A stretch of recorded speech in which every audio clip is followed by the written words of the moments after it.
The team will be made. There's 5 people in our team, as I said before. There'll be an officer in charge, which is the guy doing all the shouting. There'll be a medic who will make contact with the casualty as soon as possible. And then the rest of the team, technical and equipment operators, who are actually going to be creating the space and performing the extrication. Okay, standard fuel car, no hybrid, no conversion, gentlemen, safety approach, get it stabilised.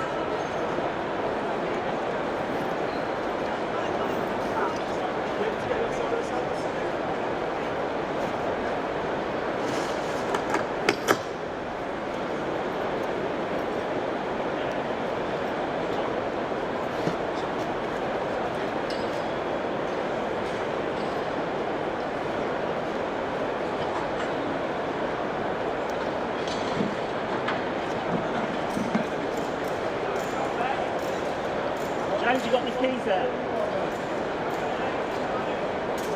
I have the keys. Okay.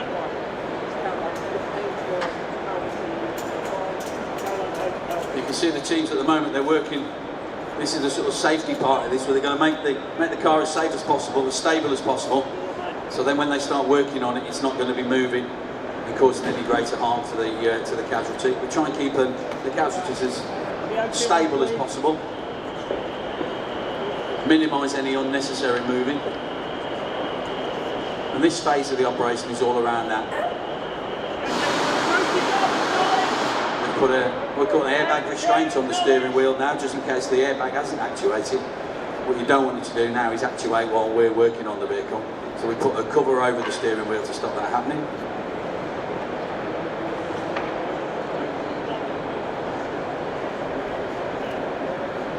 And they're using ratchet straps to stabilise it to the silver car to the red car, and they're stabilising the red car. So hopefully by that, if the red car doesn't move, the silver one shouldn't move either. Caroline Pelvis and Emertis, James.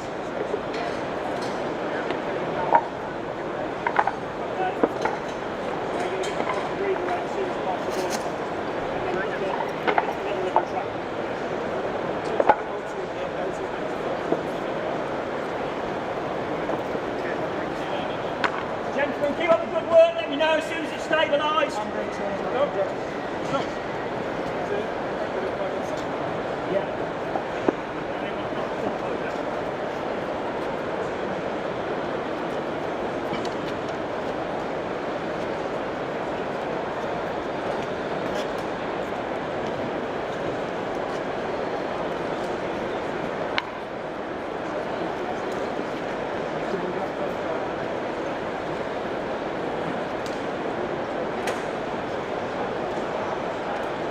As soon as it's stabilised, in on me, please. Hit them as soon as it's stabilised, in on me.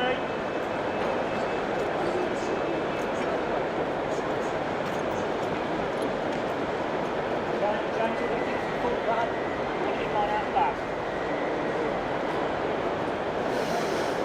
It's on me, gents. Spence. Okay. So the full plan will be out of the back of the car, in line.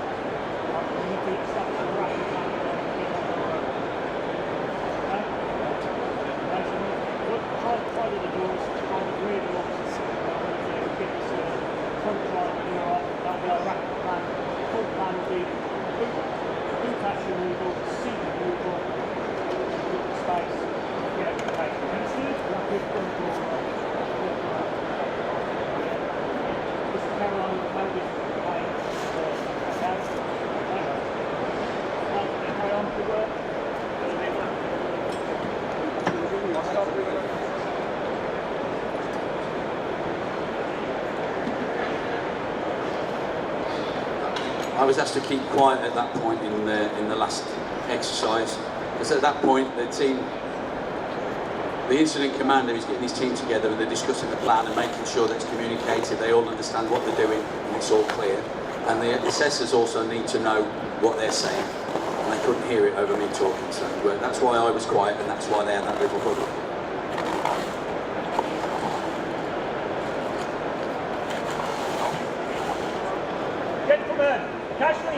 area will be here. Put some blocks here in a bit, please, Ben. Thank you.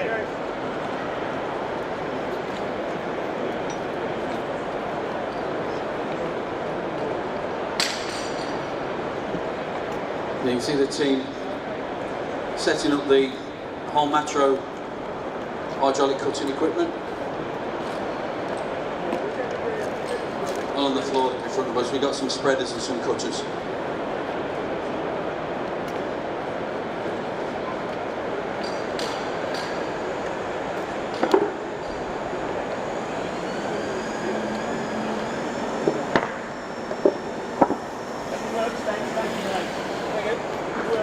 They're going to be using those tools to try and gain better access to the casualty so they can get some sort of controlled extrication. The medical assessor throughout this will be assessing the condition of the casualty. They'll be giving them oxygen, they'll be keeping an eye on their condition. And if things change drastically, it might change their plan. At the moment they're coming in sort of a controlled extrication where the condition of the casualty is relatively stable. Put all the safety things in place before they make any sort of full extrication. So this will be all about space creation now. This will be about removing parts of the vehicle or opening parts of the vehicle to try and get more room to be able to work around. The debris dump will be there.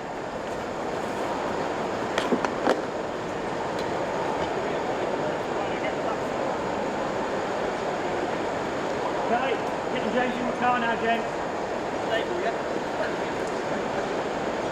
Ability to recheck yet?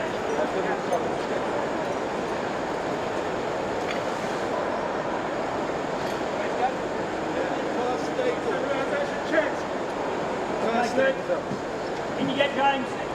Keep it moving, guys. Keep it moving. Let's have that O2 in and carry on with our rapid. Checking stabilisation again. Yeah, it's good space.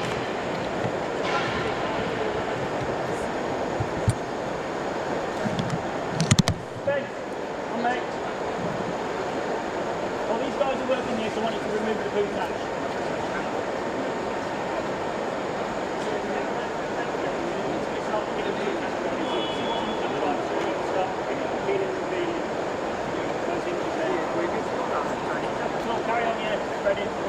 Well, the teams throughout this will generally come up with a couple of ideas, a couple of ways of extricating a casualty. They'll have a plan which will sort of generally the preferred option, the safest, the most controlled.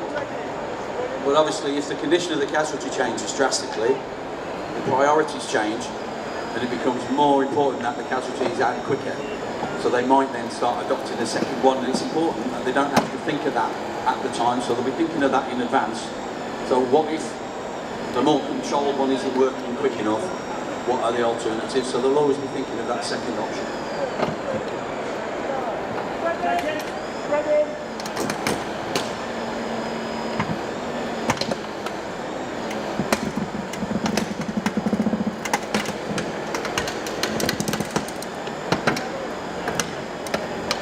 You can see there that they're using the spreaders to gain access to the hinges of the car door.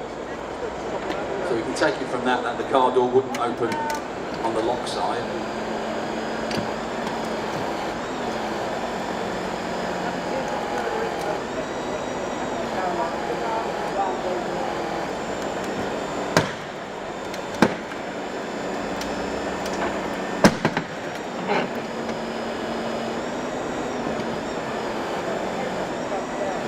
And as you can see, while they're working on that door, which would give them direct access to the side, there's also one of the crews working in the boot area to try and sort of make access through the boot.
Okay, spreading.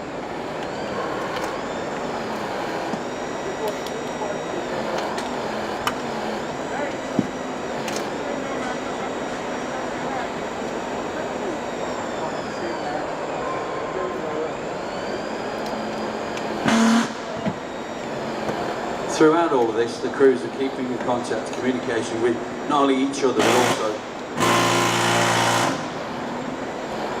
also with the casualty to make sure whatever it is they're doing isn't impacting adversely on the casualty. In which case they might have to come up with it.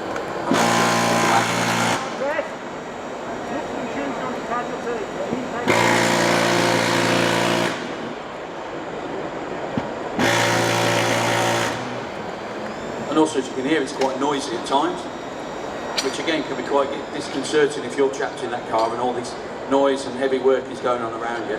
So it's important that you're told, kept informed, so you've got an idea what's going on around you and what all the noise and messy noise is all about.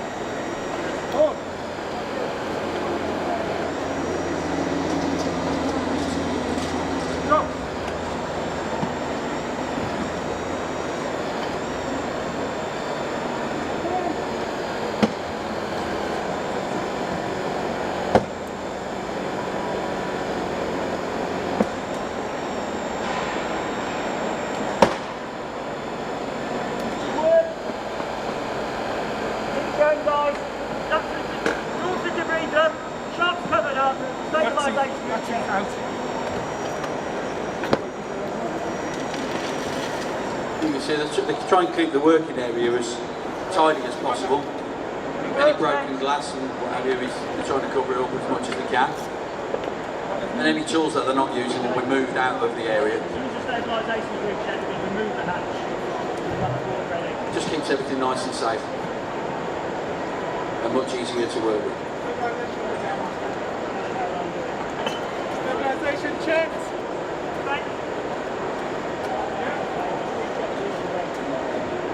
The sheets that you can see, the yellow sheets that we're putting out, that's what we call sharp protection. So any of the sharp edges that we've caused while we've been cutting, we get them covered up. Nobody's going to catch themselves against them and cause any further injuries.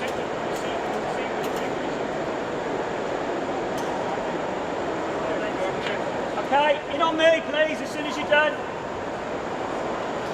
Ben, Pete.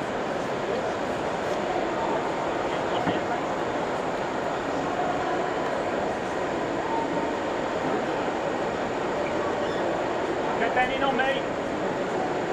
Got the seat on the driver's side removed, just need the boot hatch removing, okay? Yeah. Okay, let's make it happen.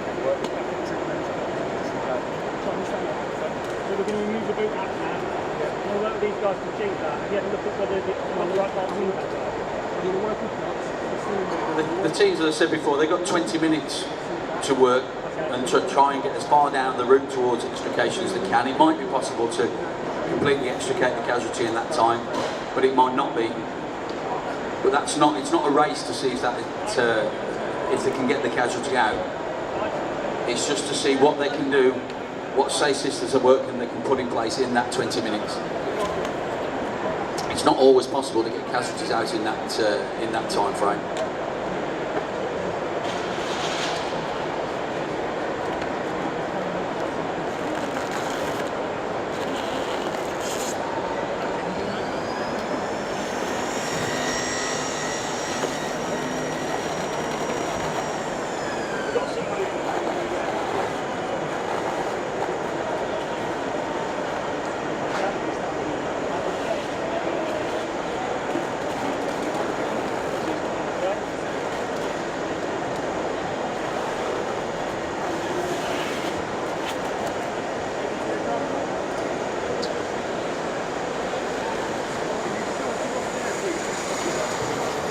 see they're covering up the windows with a sort of cling film type material, packets.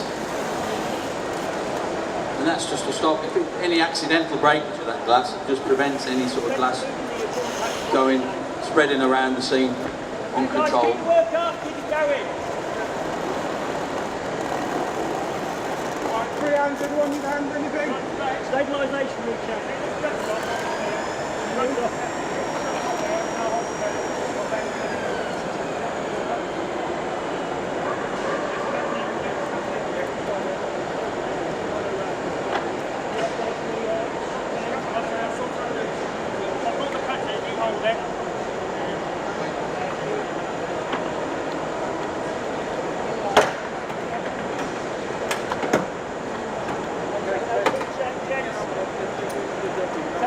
Check.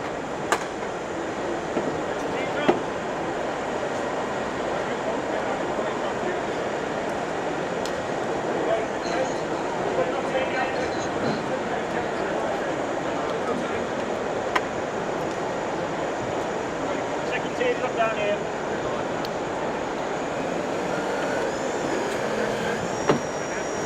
Okay, cutting. Risers check.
Tools out.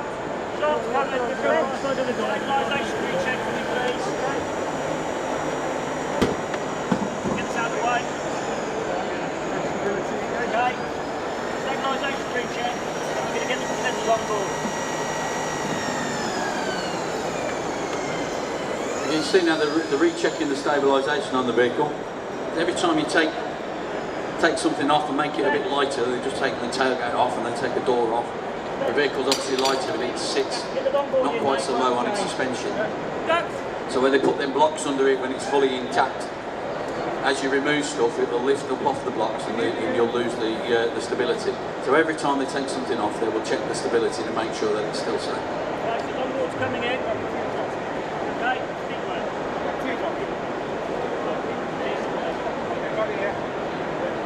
Okay, back out.